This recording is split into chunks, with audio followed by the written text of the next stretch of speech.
લાખો કર્મચારીઓને સરકારે આખરે આપી મોટી રાહત. લાંબા સમયની જૂની માંગણીનો આખરે થયો સ્વીકાર. જૂની પેન્શન યોજનાનો લાભ. સરકારે લીધો મોટો નિર્ણય. કર્મચારીઓ માટે મોટી ખુશખબરી. લાખો કર્મચારીઓને મળી રાહત. નમસ્કાર મિત્રો, સ્વાગત છે તમારું અમારી યુટ્યુબ ચેનલ. તો મિત્રો, શું હવે જૂની પેન્શન યોજના ફરી લાગુ થશે? 8મા પગાર પંચ પહેલા મોટો નિર્ણય લેવામાં આવી રહ્યો છે. આ કર્મચારીઓને હવે જૂની પેન્શન યોજનાનો લાભ મળવા જઈ રહ્યો છે. સરકારે આખરે તેમને રાહત આપી દીધી છે. તો મિત્રો, ગુજરાત જ નહીં પરંતુ દેશભરના લાખો સરકારી કર્મચારીઓ અને પેન્શનરોને 8મા પગાર પંચને લઈને મોટી અપેક્ષાઓ જોવા મળી રહી છે. ખાસ કરીને જૂની પેન્શન સ્કીમ યુપીએસને ફરી લાગુ કરવાની માંગ વધી રહી છે. આ દરમિયાન કેન્દ્ર સરકારે એક મહત્વનો નિર્ણય લઈને કેટલાક કર્મચારીઓને મોટી રાહત આપી છે. જોકે હજુ સુધી તમામ કર્મચારીઓ માટે ઓપીએસ ફરી લાગુ કરવામાં આવી નથી, પરંતુ સરકારે કર્મચારીઓની ચોક્કસ શ્રેણીને જૂની પેન્શન યોજનાનો લાભ આપવાનો માર્ગ આખરે સાફ કરી દીધો છે. તો વાસ્તવમાં કર્મચારી અને પેન્શન મંત્રાલય હેઠળનું પેન્શન અને પેન્શનર કલ્યાણ વિભાગ DOPPWS 22 જૂન 2026ના રોજ એક આદેશ જાહેર કર્યો છે. આ આદેશ અનુસાર જે કર્મચારીઓને અનુકંપા ભરી નિમણૂક એટલે કે કમ્પન્સેશનેટ એપોઇન્ટમેન્ટ મળી છે અને જેમની અરજી 31 ડિસેમ્બર 2003ના રોજ અથવા તે પહેલા સબમિટ કરવામાં આવી હતી, તેઓને જૂની પેન્શન યોજના હેઠળ સામેલ કરી દેવામાં આવ્યા છે. તેમને કરી શકાય છે. પછી ભલે તેઓ જાન્યુઆરી 2004 પછી નિમણૂક થયા હોય.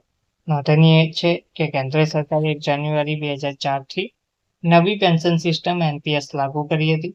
આ પછી નિમાયેલા કર્મચારીઓને ઓપીએસનો લાભ મળ્યો ન હતો, પરંતુ ઘણા કિસ્સાઓમાં કરુણાપૂર્ણ નિમણૂક માટેની અરજીઓ 2003 પહેલા સબમિટ કરવામાં આવી હતી, જ્યારે વહીવટી કાર્યવાહીમાં વિલંબને કારણે નિમણૂકો પાછળથી થઈ હતી.